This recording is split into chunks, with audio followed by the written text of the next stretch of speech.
Welcome to Abrasive Analytics. I'm Charles Barnes, your host. Today, we're going to be talking about the January 11th, 2020 matchup between the Baltimore Ravens and the Tennessee Titans. We're going to be talking about some of the notes that I took prior and how those notes translated to on the field play. So, before that, I'm going to show you something a little bit about my history and some fun facts about myself during this historic season that was 2019.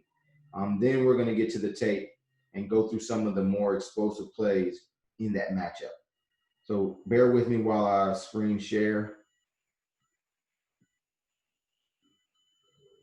All right, so that's the game. We're going to go through some of the highlights there. Had to work my way around there, but look at this. So in this game, there's a running back pass from Derrick Henry to Corey Davis.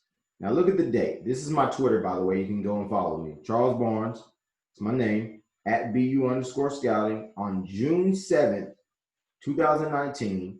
That's over a year ago. That's before the 2019 season, obviously. I mentioned, here's the words, the King Cat formation out of a pistol look.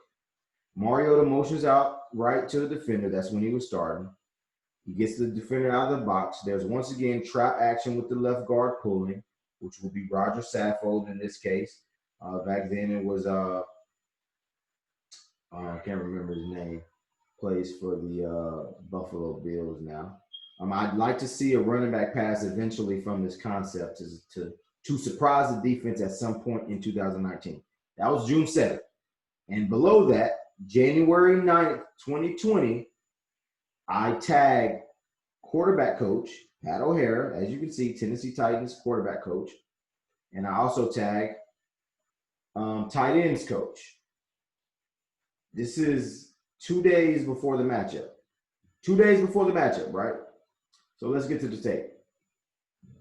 Before the tape, let's look at my notes. So one of the things with my note taking before the games, I did this pretty much almost every game of the season, is just finding tidbits. A lot of these numbers next to the players are PFF grades, which is analytics.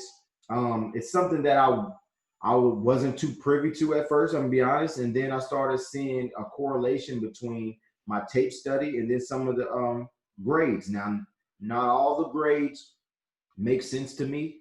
Some of the grades are overblown. Some of them aren't relatable to on the field production, in my opinion, but some are. And one of the things that I picked up on, I paired my tape study with some of these numbers, like the safeties, for example.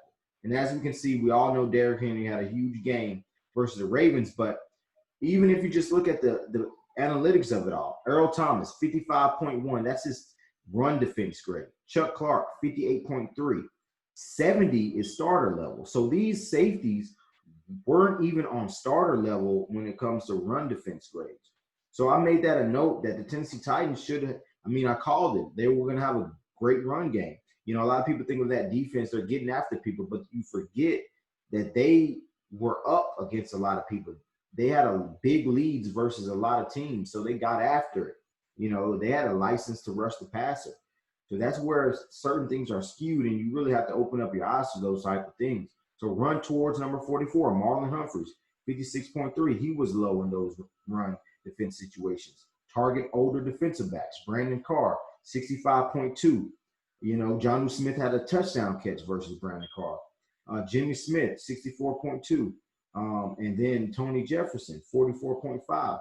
And then for Titans' sake, you know, they throw the ball. They threw the ball 69% of the time when Furcher was in the game. You know, that's something that you can play, you know, play games with the defense. They might think you're passing if they paid attention to it. You know, then you got defensive notes. You know, Mark Andrews in the game. They pass the ball 67% of the time. When Nick Boyle is in the game, they run the ball. And this is all personnel things that when you're on the field, if a defensive back saw this when I posted it on Twitter, he'd get an inside scoop on personnel if he had not, you know, noticed it himself. So, you know, another thing, you know, Miles Borkin, about half the time they run the ball, higher percentage they run the ball, but he was the best wide receiver on the team in run blocking. So it made sense that if he's in the game, They're going to try to run the ball towards his way. And then just strategy, congest the middle lanes. Titans should be willing to live with Lamar Jackson attempting to complete perimeter boundary throws for the majority of the game, as opposed to surrendering plays in his favorite part of the field, which was the middle. Browns did this in week 4 and were extremely successful. And if you look at that game, you can go back by yourself and watch the Tennessee Titans. They forced Lamar Jackson to make perimeter throws all game. We were not giving you those dink and dunks to Mark Andrews, and we wasn't going to do it. And it was a great game plan. And then you look at guys like Patrick Ricard, Hayden Hurst. They're great in pass pro. And then when Gus Edwards and Mark Andrews, not necessarily. When they put number 77 in pass pro. So Bradley Bozeman, he wasn't as good at pass pro. Put him in conflict, similar to how the Patriots picked on Austin Blythe last year or the year before. They can do the same thing with Bozeman. You saw that at times. And don't put your DBs, Tremaine Brock or Monty Hooker, on run defense islands. They haven't fared well consistently securing the tackle upon first contact. So those two guys last year, they could have improved. That, obviously this year is a new year. But if you go back and look at the Chiefs game, on that Mahomes run, outside of horrible containment, those are two of your last lines of defense if you watch that play, Tremaine Brock and Amari Hooker. So getting this type of intel before it actually happens could have saved the Tennessee Titans a lot. And if you all obviously know my history on Twitter, there's several things that could have saved the Tennessee Titans and, got them games, won them games, a few more games. And a few more games in the seasons that they've been having is division titles. And you're hosting home games instead of traveling. So it is what it is. That's just what I try to do, provide value for this team. I put in a lot of work. And let's get to the tape, man. So these are big plays in that game, in that matchup. I'll keep it like this so I'm able to exit. Every time I pause it, it's always an issue. Got to refresh it. Bear with me. But like I said, guys, I've been doing this for years, and I've been able to,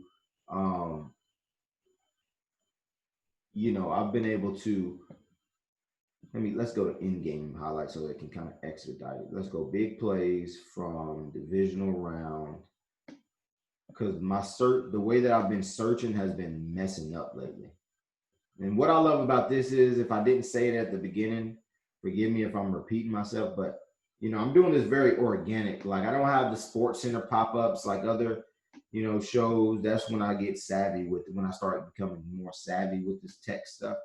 So you guys got to watch out for that. But, you're going to get good content that's very different. You're going to get stuff that most people aren't noticing or talking about. And you're going to become smarter from watching this channel when I start inviting more people onto the show and we're going to talk ball. Let's see if I remember some of these plays. So this is a Kevin Byard interception. Let's look at how I'm gonna let it play out, and then I'm gonna see the end zone view. And let's just look at some of the notes. Now, this is obviously a great play by KB here. He could have read keys, he could have not. It is what it is. So look at this play. So based off of my keys, if I'm taking advice from my notes, right? I'm taking advice from my notes that I took. We know it's a passing down. We also know that what we got on is, follow my mouse. If he wipes his hands, small, subtle details. If he wipes his hands, it's a good indication that it's going to be a pass. That's just one thing. Now, obviously, this is a passing down. It looks like you got somebody in motion that's indicating man. We're in man. But look at the personnel. You got Nick Boyle. You got, that's Hayden Hurst. Who is that? And Mark Andrews. So we know there's a high percentage when Mark Andrews is in the game, it's going to be a pass.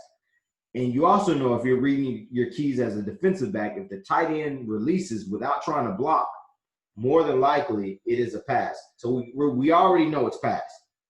And we look at number 77 as well. Try to keep an eye on him as well as we play, because we said he's not that great in pass pro. Let's see if he had a good rep. Here we go. Every time I pause it has a problem. It's a problem with me pausing it. Let's replay this. I don't know why it's a problem. I have big issues right now, man. Big issues. But this is what it's about, man. It's organic, man. It's just me and you talking football. You're learning. I'm learning from your comments. So yeah, that's KB all day, man. That's what he does. That's just what he does. All right, so we already said motion indicating the man. Personnel-wise, Mark Andrews in the game. Lamar Jackson wiped his hands. We know it's pass. Pass him off to him, and that's just KB following the ball. KB following the ball. That's what he does. That's what he does. So I already talked about the keys there. Trying to make this short. So boom, let's stop this here. Where's pause? Where's pause? Maybe I shouldn't pause it. But anyway, this is basically, now I've already heard Ryan Tannehill talk about this play. He's going through his reads, and everything is taken away based off of the skill set of everybody. Like, you know, Corey Davis runs across the formation. Thomas is going to pick that up. A.J. Brown sits on the route. And, you know, his defender is going to pick that up. The only other option right there is the oldest defensive back who's been getting snagged on a lot was Brandon Carr. And that's where it's a perfect place to go. Now, this is a big play. Stop them on fourth and one. So who's in the game? Patrick Rashard, you know it's run. Gus Edwards, you know it's run. It's it. You know, personnel says a lot about this team. The Ravens got up a lot because teams just wasn't doing a great job at reading. You know, I'm tired of this screen share, I'm gonna be honest. You know, we tried it, but you understand what I'm saying, right, guys? Like Abrasive Analytics, my notes still got, I printed them out as well. You know, like you go through every week and you just try to find each and everything that you can, whether it be pairing it up with analytics, you know, whether it be just subtle hints of body language within the week. And these are things that NFL players will tell you. I'm not telling you anything that's just made up out of the, you know, the sky. You know, it's noticing these small subtle details in players' body language, noticing tendencies based off of personnel. And that's really the Titans did an excellent game plan, whether it be offense and whether it be, you know, on defense. It was just a great game plan. You look at the Patriots game, it was a great game plan. Look at the Chiefs game, that's where it's tough because you got so much firepower. And at the end of the day, it's about who has more freaks, you know, and the Chiefs have more freaks, you know, more individual talent making plays to where it doesn't matter scheme. Players beat scheme, and that's where the Chiefs got us. And, you know, that's why, you know, I also made up a game plan, you know, player acquisition, you know, player evaluation throughout the draft and throughout free agency, trying to get players for this year's in general, but every year you should always try to get players that can win their one-on-ones without scheme. You know, Titans are a very good team collectively, but we need more players that can win individually, whether it be pass rush, whether it be in the defensive backfield, whether it be a wide receiver. We need multiple players that can ball out on their own as well as within scheme. And that's why the Chiefs beat us, because we didn't have enough players making plays based off their freakish talent. Now, we have some talented players, don't get me wrong. Do not get that misconstrued. But that was the goal for 2020. I really want to show you guys, for those, there might be people who have never seen this play, and I really want to show you guys this play who have never seen the running back pass that I'm talking about. Now, remember, said this in June, tagged them on the 9th. And then this is a whole nother story. If you look to your right, January 9th, that very day, right, we're talking about tendency breakers, play action in the red area with 12 personnel, Kelly at tight end. We'll return to this. Tag the same 2 people, right? But let's look at this play. We saw the Jonnu Smith touchdown. Let's look at this play here.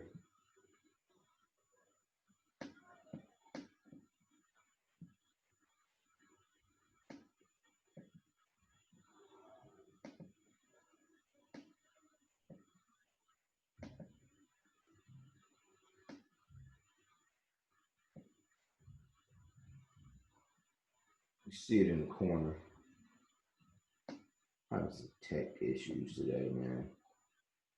But I am not restarting this video. You know why? Because I've done it a few times. Just between me and you guys. It's normal view. Let's go with this view. Jeez, it can't open up. Anyway, let's change this to championship round. And if you're asking why I'm not going to the individual game, I'm obviously having tech issues on that. So let's look at this play. So like I just said, right? January 9th, we played the Chiefs, what, the 17th, 16th, 17th, or 18th? It had to be in that range. I mentioned having your left tackle eligible, red zone as a decoy.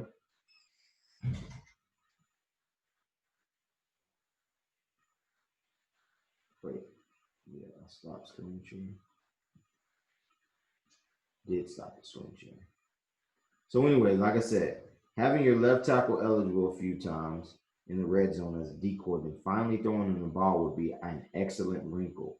Ballsy for a divisional playoff game, but I'm like that. So, and I tag the quarterback's coach and the tight ends coach. The Titans then proceed the next week to do it themselves. Dennis Kelly reported as eligible.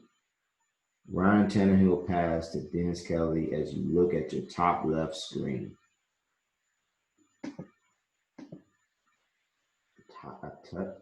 Wow, look at that. Look at that. And then look at this, running back pass. Can we go to that? Can we go back to that? The thing is, why I'm showing this is because a lot of people, when I say this, they be like, you know, they always pull the old delusions of grandeur thing. But guys, there ain't that many coincidences in the world.